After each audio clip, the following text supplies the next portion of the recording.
انسان جو اپنے بیٹے کو وصیت کرتا ہے وہ اس کے تجربات کا نچوڑ ہوتی ہے اور کمال محبت کے ساتھ اس کی سراسر بھلائی مقصود ہوتی ہے، اور باپ وہ وصیت اپنے بیٹے کو کرتا ہے، اور یہاں وصیت کرنے سے قبل کتنے پیار بھرے انداز میں، یا بنیہ، اے میرے پیارے بیٹے، احفظ انی اربعن و اربعن، میں تمہیں 4 چیزیں بیان کرتا ہوں اور 4 چیزیں اس کے ساتھ جڑی ہوئی ہیں، تو یہ 8 چیزیں تم یاد کر لو۔ لا یضرک ما عملت معہن، اگر یہ تیرے عمل کا حصہ بن جائیں تمہیں زندگی میں کبھی نقصان نہیں ہوگا، زندگی میں تم شر سے بچے رہو گے، برائی سے بچے رہو گے، نقصان سے بچے رہو گے، تمہارا باطن تمہارا ظاہر اچھا رہے گا اگر ان 4 چیزوں کو 4 چیزوں کے ساتھ جوڑ کر کے اپنے عمل کا حصہ بنا لو۔ فرمایا ان اغنى الغنى العقل، سب سے بڑا غنا، سب سے بڑی دولت مندی، سب سے بڑی ثروت عقل ہے۔ اگر کسی کو عقل کا رزق دیا گیا ہے تو وہ سب سے بڑا دولت مند ہے۔ اگر اس کے پاس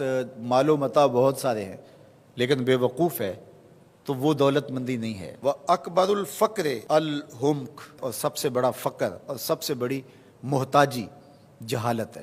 سب سے بڑی دولت مندی عقل ہے، اور سب سے بڑی غربت، سب سے بڑی غریبی اور سب سے بڑا فقر اور محتاجی بے وقوفی ہے۔ وَأَوْحَشَ الْوَحْشَةُ الْعُجْبُ، اور سب سے بڑی وحشت تنہائی عجب ہے، خود پسندی ہے، اپنے آپ کو دیکھنا کہ میں بہت کچھ ہوں۔ جو شخص اپنے آپ کو دیکھتا رہتا ہے اور وقت اپنے آپ کو ہی لوگوں کے سامنے پیش کرتا رہتا ہے بنا سنوار کے، وہ تنہا ہو جاتا ہے۔ لوگ اس کی ان خوبیوں کا بھی انکار کر دیتے ہیں جو خوبیاں واقعتاً اس کے اندر موجود ہوتی ہیں۔ اگر پاؤ ہے تو اپنے آپ کو سیر نہ بتاؤ، لوگ پاؤ کا بھی انکار کر دیں گے۔ تو جو جس حالت میں ہو وہی حالت لوگوں کے سامنے ہونی چاہیے، بلکہ اس سے اگر کم ہو۔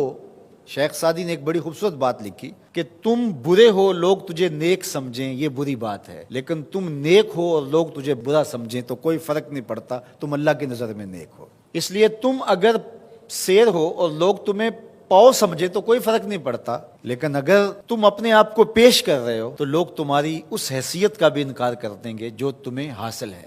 وَأَكْرَمُ الْحَسَبِ حُسْنُ الْخُلُقِ، سب سے اچھا جو حسب و نسب ہے وہ کیا ہے؟ میں فلاں ہوتا ہوں، میں فلاں ہوتا ہوں، میں فلاں کا بیٹا ہوں، فلاں قبیلے سے میرا تعلق ہے، میرا باپ بڑا امیر کبیر تھا۔ اپنا حسب نامہ اس طرح لوگ پیش کرتے ہیں، مجھے جانتے ہو کہ میں فلاں ابن فلاں ہوں۔ سیدنا علی المرتضیٰ فرماتے ہیں بہترین جو حسب ہے جو آپ پیش کرتے ہیں وہ کیا ہے؟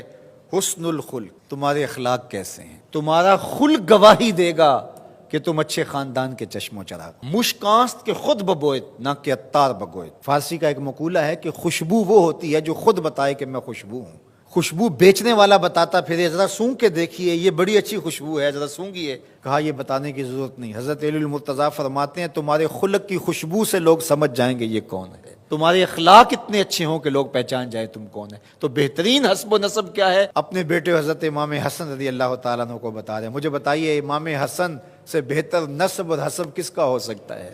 رسول اللہ کی بیٹی کے بیٹے، امام الاولیاء کے فرزند ہیں، رسول اللہ کے نواسے ہیں، بنو ہاشم کے چشم و چراغ ہیں۔ تو انہیں یہ نہیں کہا کہ تم یہ بتاتے پھرنا، بلکہ کہا کہ تمہارا خلق گواہی دے کہ میں محمد کا نواسا ہوں، تمہارے اخلاق گواہی دیں کہ میں نے فاطمہ کا دودھ پیا ہے، تمہارا کردار گواہی دے، تمہاری شجاعت گواہی دے کہ تم علی کے فرزند ارجمند ہو۔ اللہ اکبر۔ پھر حضرت علی المرتضیٰ رضی اللہ تعالیٰ عنہ ان چیزوں کو بیان کرنے کے بعد فرماتے ہیں یا بنیہ، اے میرے بیٹے، ایاک والمصادقہ الاحمق، بے وقوف شخص کی دوستی سے ہمیشہ بچنا۔ فإنہ یرید ان ینفعک فیضرک، وہ دل سے چاہے کہ تمہیں نفع پہنچائے لیکن اپنی جہالت کی وجہ سے، اپنی بے وقوفی کی وجہ سے تمہیں نفع نہیں پہنچا سکے گا، تمہیں نقصان پہنچا دے گا۔ کہا جاتا ہے کہ بے وقوف دوست سے دانا دشمن اچھا ہے، تو وہ اسی قول کا مفہوم ہے۔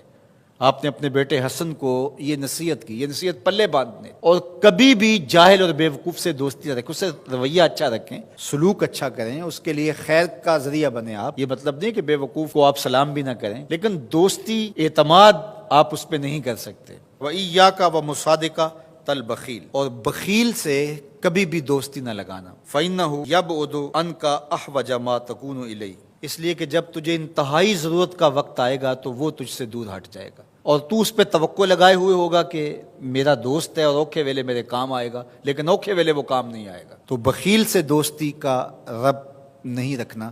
وَإِيَّاكَ وَمُصَادَقَةَ الْفَاجِرِ، بدکار شخص سے کبھی دوستی نہ رکھ، برے شخص سے کبھی دوستی کا رشتہ نہ جوڑنا۔